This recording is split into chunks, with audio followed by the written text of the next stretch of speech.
So we start on page 16, isn't it? Yes. Till then, no mournful line had barred this ray. Till when? Then. Till the day when Satyavan must die. Not even then, before, 1 year before that, when she was told that he would die on that particular day, 1 year from that day. Until then, she had never known any difficulty, any pain, any suffering, any kind of struggle on her in her life. She was born a being of beauty, love, joy, and she grew up in that surrounding. Her nature radiated that. So she was like a ray of light. And that's exactly her name. And no darkness, no sorrow, no premonition of sorrow ever crossed her path. Now that's the description of Savitri in her early years. On the frail breast of this precarious earth, since her orbed sight, in its breath-fastened house, opening in sympathy with happier stars, where life is not exposed to sorrowful change, remembered beauty, death-claimed lids ignore, and wondered at this world of fragile forms carried on canvas strips of shimmering time. The impunity of unborn mites was hers. This last line is the main clause, the main line. The impunity of unborn mites. Impunity is that which is free from punishment. So she does not, in our ordinary human nature, there is always the possibility of error, of conscious error even, and we have to face the consequences. That's the law. The cause contains the effect. So this is human nature. It is a world in which there is the interplay of light and shadow, of joy and pain. Whereas she is an unborn mite, unborn, eternal, divine. Therefore, she has always been, until then, free from this, you might say, experience, which is part of our human existence. In our human existence, ever since we are very, very small, we learn to cry, we learn to weep, we fall physically, or you might say emotionally, we fall, we fail, we get hurt, we weep. It's part of the process of our own development. But she was born perfect. She was born without having to, that is her essential nature. But she has come down into this earth field and has accepted to put on the burden of humanity. But this is by choice. She was not born that. She was not essentially that. Therefore, she has come down on this frail breast of this precarious earth. Precarious in the sense it is filled with danger, difficulty. You don't know what's waiting for you at the next turning. Therefore, our road is never smooth. That is the journey that man has to make. Life is a journey, and this journey is not straightforward. We rise to fall, we fall to rise. But she who came down on this breast of the precarious earth since her orbed sight, in its breath-fastened house, opening in sympathy with happier stars, where life is not exposed to sorrowful change. She's come from that world where life is not exposed to sorrowful change. Here on earth, there is happiness, surely, there is joy. Sometimes there are those who are afraid to be too happy because they are afraid that it will be followed by something which will be the exact opposite. You don't dare to be too happy because you don't know what may hit you the next moment. This is the reason why we are constantly perhaps on guard against all kinds of shocks and blows that may come across our path. Whereas life is exposed to this kind of change. But ever since she came, her orbed sight is her eyes opened. Your eyes are like in their orbits ever since she opened her eyes. And there was a light in her eyes which was similar to the world she came from, the world of perfect Ananda, happier planes, happier worlds. And that shone in her eyes.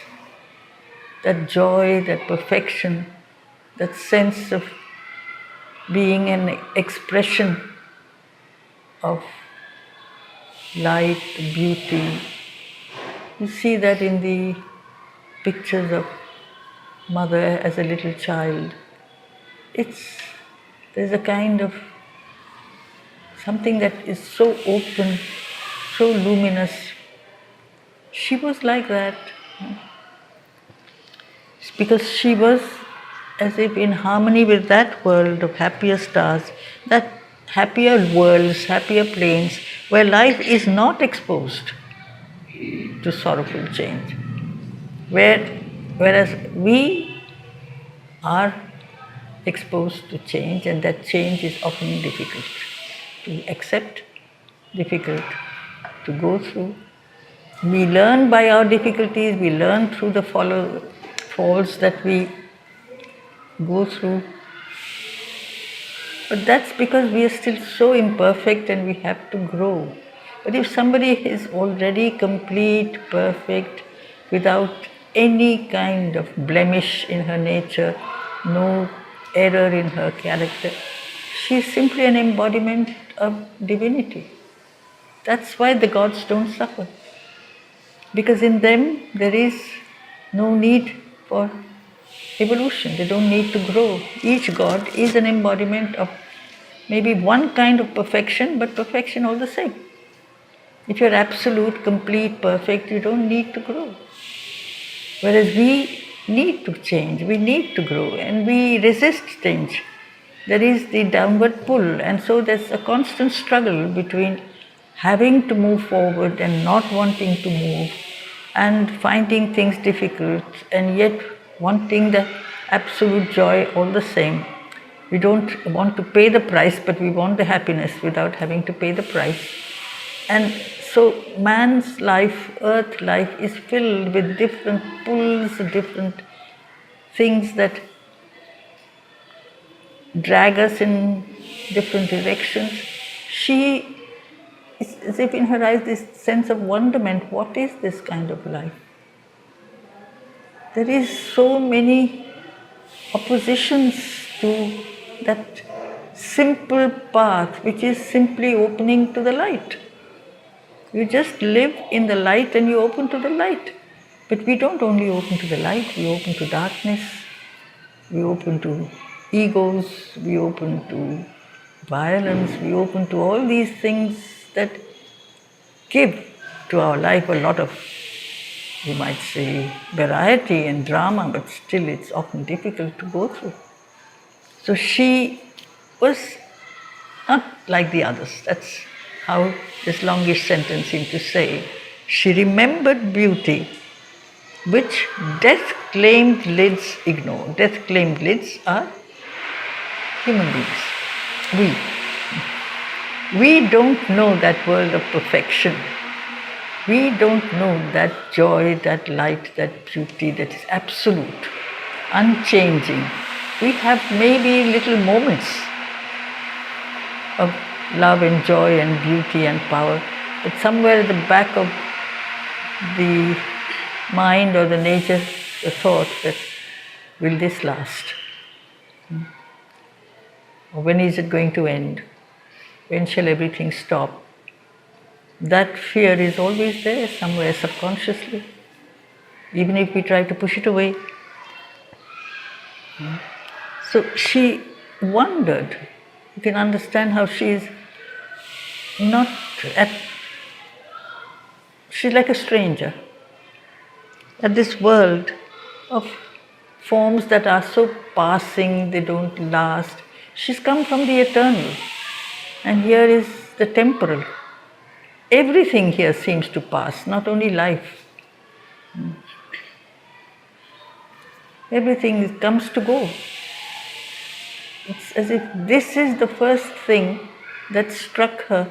This is what throughout her life she will try to alter. This sense of fragility, of temporariness that is part of our daily existence.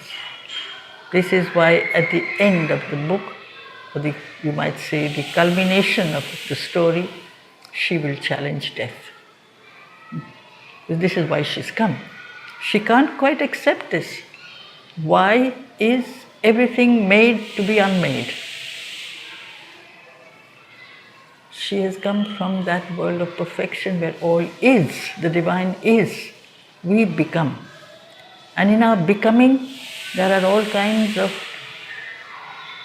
different movements. Some move slowly forward, some move backwards in order to go forward, some move in a serpentine, most move in a serpentine, zigzag manner, rising and falling at the same time. So this is why she wondered at this world of which is carried on canvas strips of shimmering time. Get the image of the projection of a divine creation. A creation, like a painting, is projected onto a canvas. You see the whole truth. But what do we see? Strips of time. We see moments, we see periods. We can't recognize the plan of the whole picture. So we live from moment to moment, from day to day, from year to year. But the origin and the goal is beyond our vision. Because she has come from a world which is total. We live in little fragments of experience and fragments of time.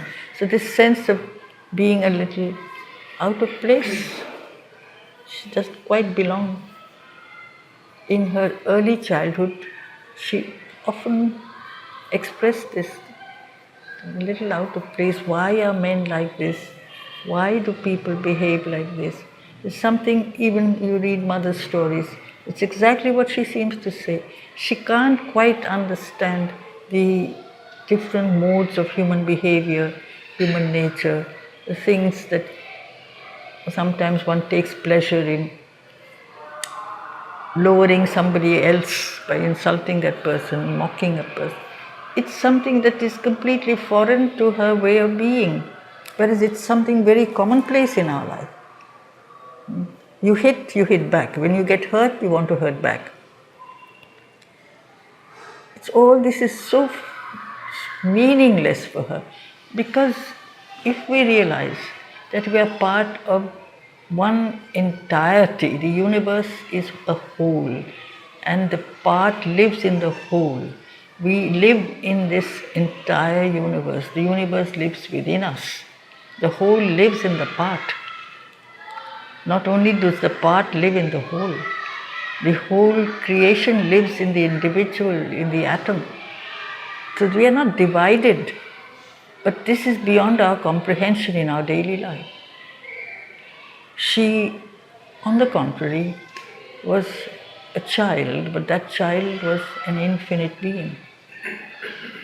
Because we as small beings often not only do not realize that we are divine essentially, but we are attached to our weaknesses, we identify ourselves by our defects. Slowly we allow and the outline of the ego to become strong, hard, and a barrier is put between ourselves and the world around us. So we cut ourselves into parts. So it's like a picture is cut into canvas strips. I live from yesterday to today, today will lead to tomorrow, and where is the whole, full plan of creation behind it all? That is not known. So here in this first longish sentence is the picture of one who is a small child and yet not small at all. She is the whole. So she grew up in this kind of world. She put on humanity, knowingly, willingly, because she knew that unless a greater force comes down onto the earth, earth will not be able to rise to the heights.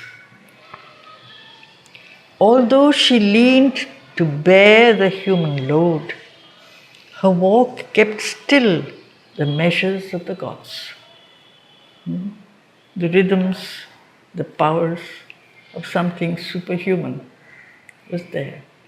Although she put on humanity lovingly, it's a sacrifice. It's the divine who comes down on earth, and it is always a sacrifice. The avatar is the child of this, an expression of the divine, who comes down into the human in order to liberate the divine that is trapped in the world of inconscience, in ignorance, to lift humanity, to lift the earth, to lift nature out of its, you might say, bondage to darkness, to ignorance.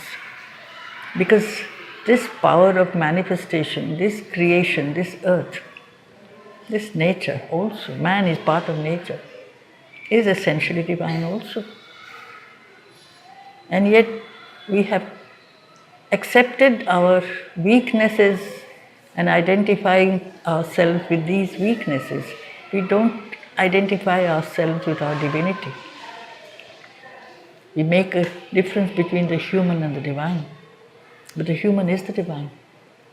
So the divine has to become human and put on the load of human nature in order to raise the earth nature where the divine is hidden, to raise it up. And that this possibility of ascension that can take place. So, although she leaned to bear the human load, her walk kept still the measures of the gods, the rhythms, the movement, the vibrations of something beyond the human. Earth's breath had failed to stain that brilliant glass. The brilliant glass is the mirror. We all are expressions, reflections of the divine. Reflections take place in a mirror, but our reflections are covered with dust. The mirror is not clean, and so the image is not clear. It's not a clear image because the mirror is covered with too much dirt and too much dust. But her mirror was not stained by any dirt. So this description of a person who is human, one of us, and is not one of us. Now this is one of the aspects of great epic poetry, that the central character is unlike the rest. It's never like a reflection of the average human being. There's no point in making a story about an average human being. It was believed in the ancient times. There are too many commonplace people in the world. So then there was this need to project a being of an exceptional stature, character, power, so that to even read about, hear about such people, there can be a kind of a movement, an inspiration, an aspiration rising from below. This is what I want to be like. This is where I want to go. All ancient cultures had this notion. They always wrote stories about great heroes, great beings, exceptional people, meeting exceptional situations. They did not put a realistic, very ordinary situation for others to read, because they found there's enough ordinariness in the world. Why should we write or speak about them?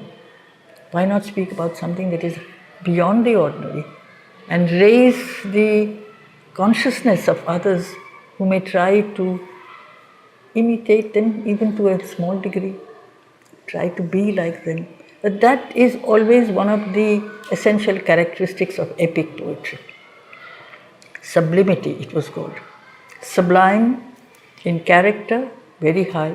Sublime in style as well. Sublime in movement, and the theme also has to be of a very high order. Sri Aurobindo follows all these rules that were unwritten rules that every culture always followed. And so we have stories of very great individuals, whether human or divine, or beings who are divine in the human. The human becomes the divine so that the human can show, the human being can show that essentially man can be more than human. And this is one reason why she has come.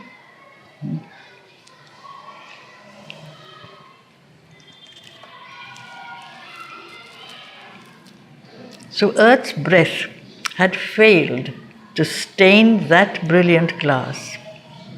That glass which was not covered by dirt and was unsmeared with the dust of our mortal atmosphere. It's pretty sad because we all have this brilliant glass within us, and we often don't take the trouble to keep it clean. The mortal atmosphere covers it with dirt, covers it with smallness, with ugliness, with pettiness. And that's why it's not a good mirror. Whereas in her this was not like that, and that's why her glass still reflected heaven's spiritual joy. Though she was growing up on earth, she still reflected heaven's spiritual joy. To some extent, small children have this. Very small children in whom the ego has not yet been allowed to develop, perhaps has not grown, in which the earthly so-called training and education has not put on them the layers of, you might say, human conventions and notions and fears, and you don't do this, this will happen to you, and all those things that really weaken, make the little child slowly lose his light. At least the light that is inside doesn't shine as bright as before, because there are too many things that cover his being.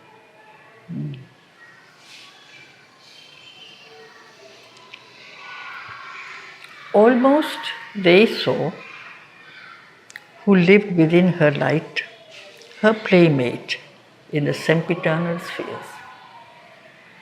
It's just an inverted. They who lived within her light, those who lived close to her and had as if received something of her illumination, they almost saw her playmate in the sempiternal spheres. Sempiternal is eternal. She's come from the world of eternity. Others who were receptive to her light almost saw that she did not come down alone. There was a force, a being, a power that seemed to open its wings above her, protect her, shield her. And they saw this. Her playmate in the sempiternal spheres descended from its unattainable realms, because it's the world of the eternal, and this force has come down from that world, unattainable for man. Man is not eternal or not aware that he has the eternal inside him, so he calls himself mortal. But she has come down with that eternal divine force with her. What is this force of protection? Descended from its unattainable realms in her attracting advent's luminous wake. Wake, you know, is the white line that cuts through the water when the boat or the ship moves on the water. There's a line of foam. So here the image is she has cut through different worlds to come down to ours, to our world. And in this coming, this advent, another force has come down with her. What is this being? The white fire dragon bird of endless bliss, drifting with burning wings above her days. That the image of force, protection, energy, the dragon symbolizing endless energy. But it is here a divine force, because when that force comes down into the world of absolute unconsciousness, it can be connected with an energy that is dark, powerful but dark. But here it is white, it's not dark, it is luminous. It's endless force. She is therefore always free from any kind of attack. That is why in the first line of the section, no mournful line had barred this way. She never had known pain. This is as if the wings of that bird, which is also a power, white fire dragon bird. It's an image of a great protective force, of bliss. Bliss becomes a protection. It pushes away all sorrow, pushes away all defects, all weaknesses. If we live in touch with the divine and even for a moment feel that connection with the divine, sorrow goes away. There is no sorrow, there is no difficulty, there is nothing but bliss. We can't hold on to that experience, and that's our weakness. But if we could stay constantly in touch with the divine, there is nothing but ananda. There is no such thing as pain. Pain is a form of weakness, it's a distortion. But she was strong. Therefore, that bird of bliss, the dragon fire, the white fire dragon bird, it's something belonging not to this world of nature but to the world of supernature. Drifting with burning wings above her days, protecting her from above. And so, to simplify the sentence for us common readers, he makes us heaven's tranquil shield guarded the mission child.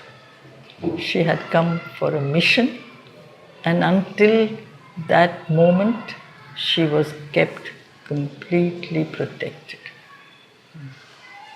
That's again the link with the first line, till then. That day when she knew that she would meet death. This was the day when Satyavan must die.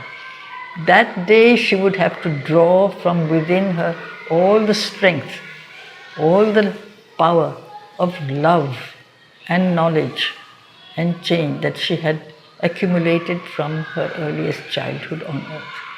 She would meet him with that.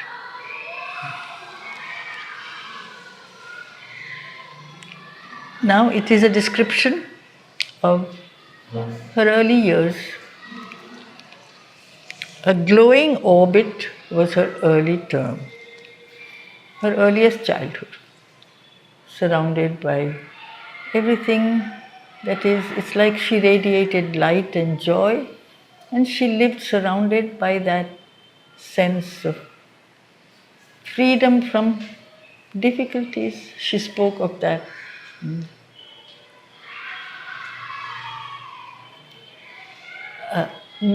Mother also speaks that from the age of 5 that she felt that a consciousness was coming, pressing over her head, and she could connect with that world. She could feel certain experiences which she didn't at that age explain or even try to understand. But she was in communion with the world of certain higher powers and this would continue not only from the age of 5, at the age of 7, at the age of 9, at the age of 13. She all the time felt that there is something, some guidance, some power. And then there would be, slowly as she grew, guides, sages, helpers who would come to her in what we may call sleep and teach her. And one of those guys was Sri Aurobindo. So this is her mission. She was as if being taken forward by these forces, being prepared for the work she has come to do. There is a very close parallel between her mother and Savitri. A glowing orbit was her early term, full of light and joy. Years like gold raiment of the gods that pass. Early childhood, each age was very beautiful, luminous, bright, like the raiment of the gods, shining, golden, free of stain, happy. Her youth sat throned in calm felicity. You see those beautiful pictures of the mother as a young girl, even of 13, or later at 18, a sense of absolute tranquility, undisturbed tranquility and beauty that is there in her eyes. So this is how she was in her youth. But joy cannot endure until the end. There is a darkness in terrestrial things that will not suffer long too glad a note. On her too closed the inescapable hand.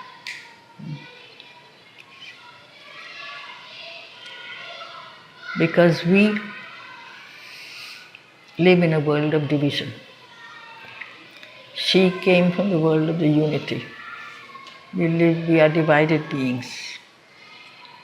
Earth has not only an opening to light, it has an attraction to darkness, to night, to pain, to death.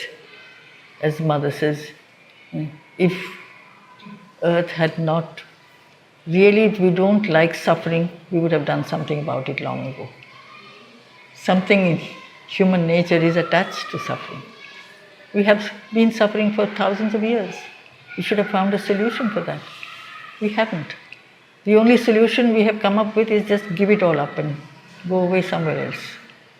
But why is this world given to us? Why is this earthly life? Why must we have to go through pain and suffering? Somewhere there is an attachment to that in our natures. In the surface nature, there is a great deal of attachment.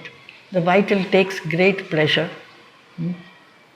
in proclaiming how much I am being tortured and being treated, unjustly treated. I'm so unhappy.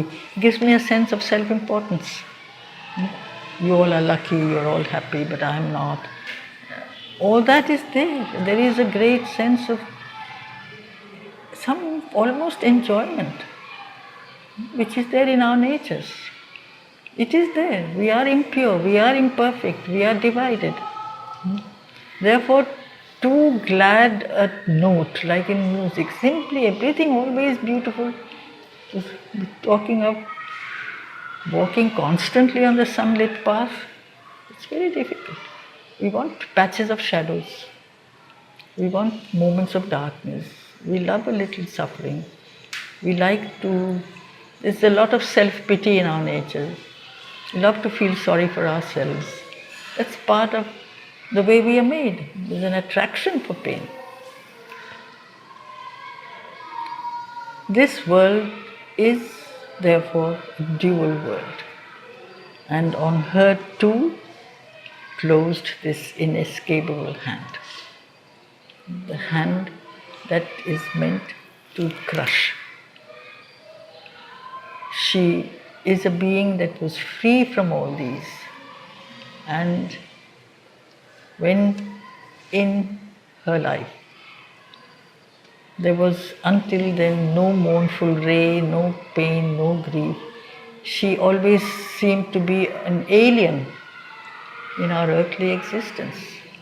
If she has to be part of the earthly world and life, all that is part of our human existence and the experiences that we go through has to be undergone by her. That is why in letter after letter, when people wrote to Sri Aurobindo, and sometimes to Mother, but mostly to Sri Aurobindo, that it was easy for you to really experience the supermind and talk about these divine realizations. You don't know how difficult it is for us to make one forward step. And with infinite patience, he would say, how many times do I have to tell you? I was born with no advantages.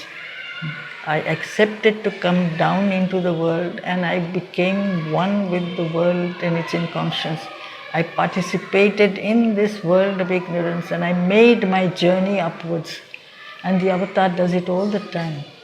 The journey is hard for the person who has to first make the path, has to break the resistance like stone, has to really cut a road where there is none. Others can follow behind him, but he or she have to be the first to make a new path. And the earth resists change. We don't like to be something that, to experience something that we have never done before. We say, no, this is what we have always been doing. This is our tradition. This is how we have lived. We have always lived. We have always died. Why should we change? There is also this, the dead downward pull of dead routine. She has come to break that, but we refuse. So this is the whole problem. This is the snare of time. She is the immortal, but she has the strength to challenge this. Time is death. One of the names for death is Kala, is time. Everything ends. There is no eternity in our lives. She, the eternal, has entered into the field of time. And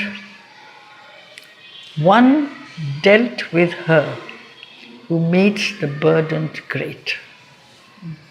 It is almost as if the greater you are, the greater the difficulties that you have to face. So she is naturally the greatest. She carries the load of the earth, and therefore she has done it through love for the earth. The Divine Mother comes down out of love for man. It is therefore in this field of love that the attack will come. A sign, it is as if it's like something that is measured out. If I have a small consciousness and a small mind and a little nature, for me, my sorrows will be small. I cannot recognize the problems of the entire universe. I can understand my personal little difficulties, and that's where my whole life begins and ends, within only just my little life. But if I am wider, I suffer my own problems and I suffer others' problems. Love makes us do that. If my friend suffers, I suffer. If the earth suffers, I suffer. But I suffer also my own problems. So the problems of pain increase as the consciousness widens. When the consciousness is small, very small, the ant also has to struggle, but he thinks only, or he or it, I don't know, thinks only of its own personal requirements. Men are often like ants. This is what Sri Aurobindo describes them as we live in ant heaps and beehives. This is our nature. We just want personal gratification, satisfaction, accumulation of wealth, accumulation of pleasure. That's all that counts. But the moment I break that, you might say, wall, I open myself to the universe comes rushing into me. And it's too much for me to take. I cannot bear.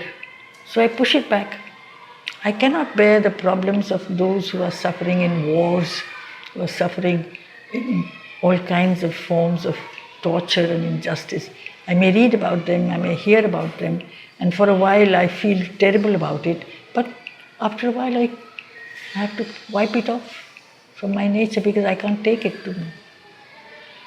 Or I have to change my being. I have to widen, deepen, heighten my whole nature to be able to carry that load. So only the greatest can carry the load of the greatest suffering.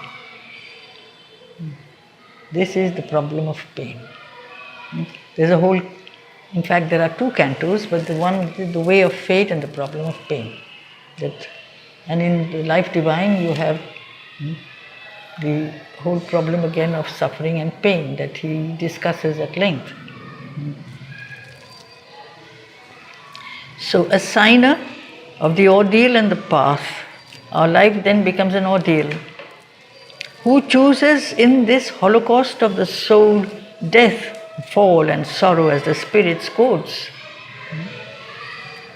This assigner chooses in the Holocaust is coming down and as if being sacrificed in the fire. We come down into the fire of suffering and pain. We have to go through death, fall, sorrow, as the spirit's goads. It is through these that we wake up, that our consciousness, like a goad is that which pushes the unwilling animal forward. So man is often unwilling to progress, to change. So sometimes he has to be hurt. So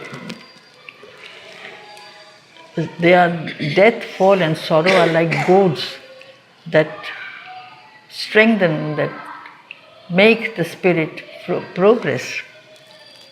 The dubious Godhead, such a God who makes you do that, you doubt whether he's a God.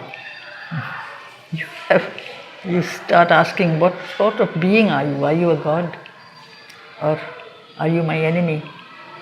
The divine is sometimes represented as my enemy. Maybe. With his torch of pain, lit up the chasm of the unfinished world. This is the work she's been allotted.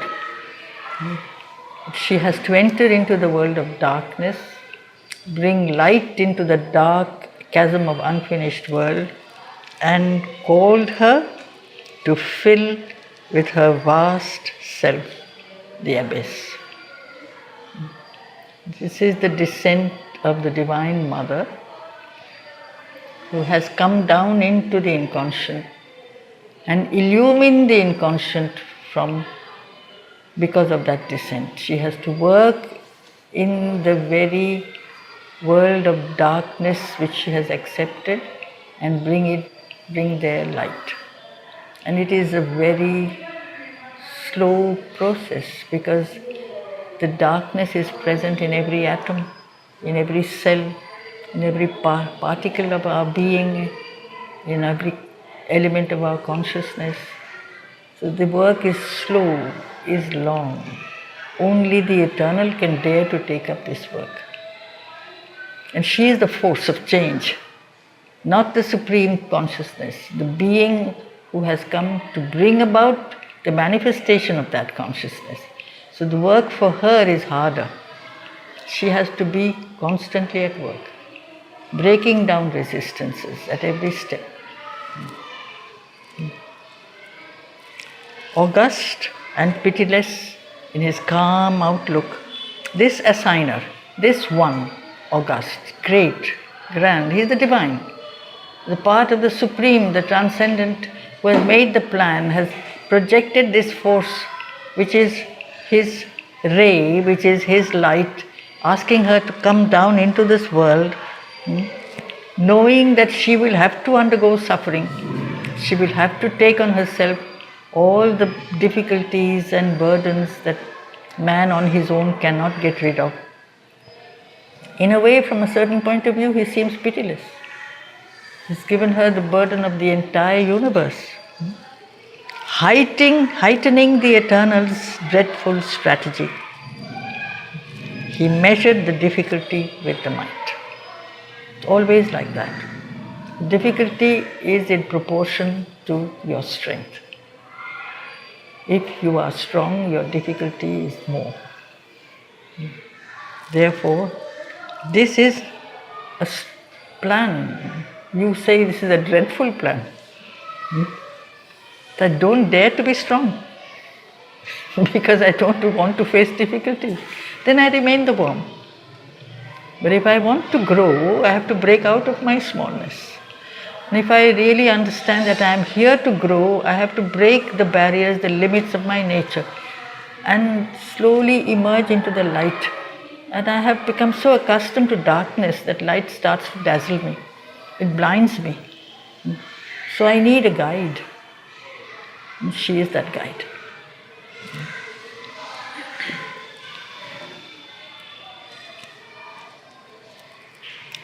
Assailing her divinest elements, and dug more deep the gulf that all must cross.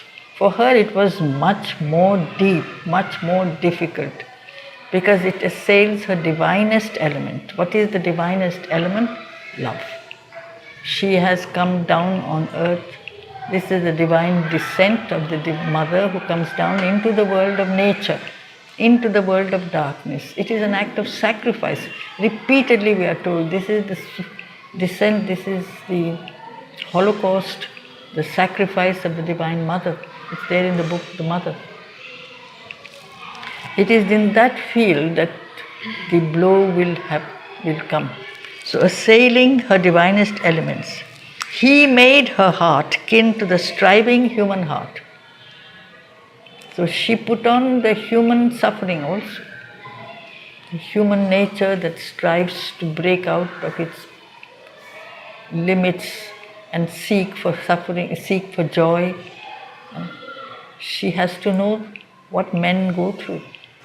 How can, as later there is a line, how can he heal the pain he never felt? If the divine has come to heal our pain, he must first feel the pain. And if he has come to heal the pain of all mankind, he has to feel the pain of all mankind. The totality of the universal suffering. That is the biggest problem, man, the problem of pain. Death is the ultimate pain. He made her heart kin to the striving human heart and forced her strength to its appointed route. Made her strong.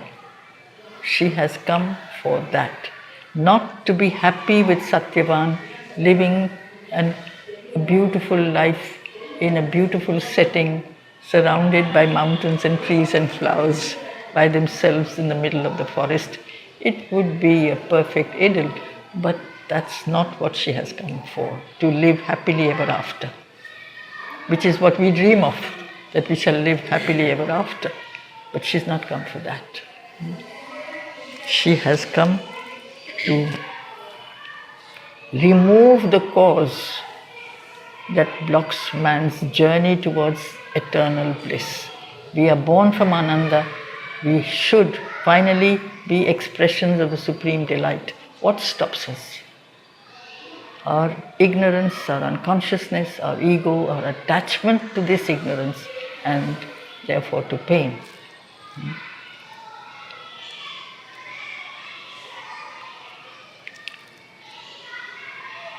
For this, she had accepted mortal breath. So the whole explanation of who she is. She has come down on earth, become like a human being, will experience, as yet she's still young, will experience all that the human being can experience of sorrow, suffering, difficulties. She is, as Sri Aurobindo says, I was not born with any advantages. I had to go through the whole circuit of human experiences, problems, difficulties. If it was just that because I'm an avatar, I just fly through the air and reach the summits, then why come at all? I have to struggle. I have to suffer. I have to make my way slowly. I have to be not just physically imprisoned as she was, but imprisoned in the cell of human nature. And then show the way of liberation. At some point, find how to be liberated from that. And that is the wrestling, the battle. And wrestle with the shadow. She had come. The shadow perhaps has it's not just darkness, but shadow has no substance. Has death any substance? Is death real? Or is it a projection of our own incompleteness, our ignorance, our own error? If we can become totally expressions of the divine, there will be no room for death. But we are not like that. And that is why so many times in this poem he speaks of death as non-being.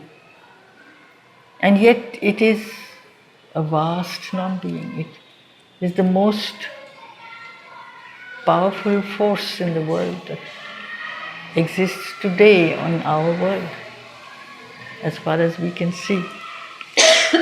This is the reason for the wrestle. Because this power of darkness is very strong. It is within us. And must confront the riddle of man's birth. That's the riddle. Are we born to die? Or are we expressions of the eternal? Or are we both? We are both. But at some point we have to make a choice. And that is why if only humanity consented to be spiritualized, we have to consent, we have to choose, we have to move in one direction and refuse the other. We don't dare. It has never been done before.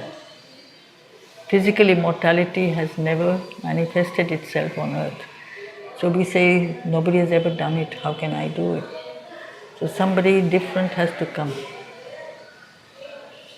and break that resistance that is first there in our mind. The shadow is also in my mind. The disbelief is in my mind. We read beautiful lines, but we don't entirely believe them. Some part in the being says, this has never happened. How can it be? So there is this something that pulls us back all the time. It's a long wrestling. This is the riddle of man's birth and life's brief struggle in dumb matter's night.